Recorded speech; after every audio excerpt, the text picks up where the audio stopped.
दोस्तों, Indian education में कोई खराबी नहीं है। एजुकेशन चाहे इंडिया की हो या किसी यूरोपियन कंट्री की, हमेशा एज मच एज सिमिलर ही होती है। थोड़ा फर्क प्रैक्टिकल का हो सकता है कि इंडिया में 75% प्रैक्टिकल को फोकस किया जाता होगा, तो शायद यूरोपियन कंट्रीज में उस चीज को 95% फोकस में रखा जाता है। मगर नर्सरी टू क्लास 12th की जो एजुकेशन होती है दोस्तों, वो सिर्फ लॉजिकल माइंड को डेवलप करने के लिए होती है।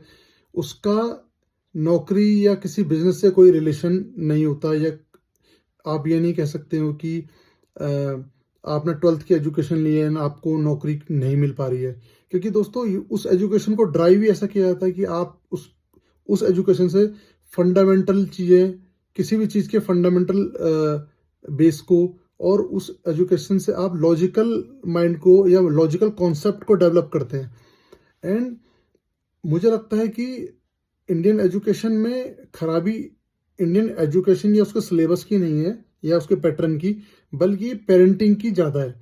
क्योंकि आप देखते हैं बच्चा बचपन में स्कूल जाता है, बट जब वो थोड़ा बड़ा हो जाता है तो उस वो कितनी देर खेलेगा, वो कैसा पढ़ेगा, और वो कैसे स्कूल में जाएगा, वो कैसी जॉब करेगा, वो किस फील्ड में आगे बढ़ेगा। दोस्तों, ये सारा का सारा थॉट प्रोसेस पेरेंट के द्वारा ड्राइव किया जाता है। पेरेंट्स ही डिसाइड करते हैं कि हमारा बच्चा कौन से कॉलेज में जाएगा। उसकी पसंद नापसंद का कोई फर्क नहीं है। एंड दोस्तों, आपने देखा भी होगा कि पेरेंट्स ज़्यादातर क्या करते हैं कि बचपन से उसकी 13-14 ईयर तक, जब तक उसकी एज होती है, उसको कोई नई एक्टिविटी, कोई नई स्किल सेट या कुछ एक्स्ट्रा करने के लिए बहुत ही ज़्यादा रजिस्ट करते हैं, रोकते हैं कि नहीं, ये चीज़ गलत है, इसको ऐसा होना था, ये इस नए तरीके से नहीं करना है, ये ऐसा सही है।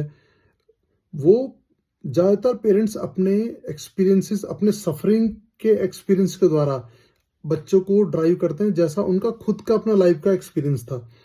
एंड दोस्तों, बच्चे इस वजह से उनके उनके माइंडसेट, उनके स्किल सेट का विकास नहीं हो पाता है।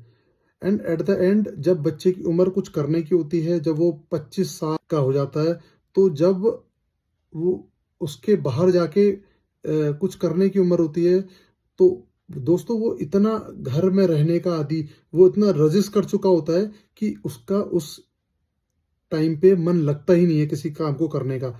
तो वो फिर अपने आप को रजिस्ट करता है कि नहीं, मेरे से नहीं हो पाएगा, मैं नहीं कर पाऊंगा, ये नौकरी मेरे बस की नहीं है, मम्मी मैं नहीं, मैं इतना वर्दी इनफ नहीं हूँ उस चीज़ के लिए, एंड मुझे तो बिजनेस तो मैं कर नहीं सकता हूँ। तो आप ये देखेंगे कि इंडियन एजुकेशन कहीं भी किसी बुक में, किसी टेक्स्ट बुक में या कहीं पे आपने सुना या पढ़ा नहीं होगा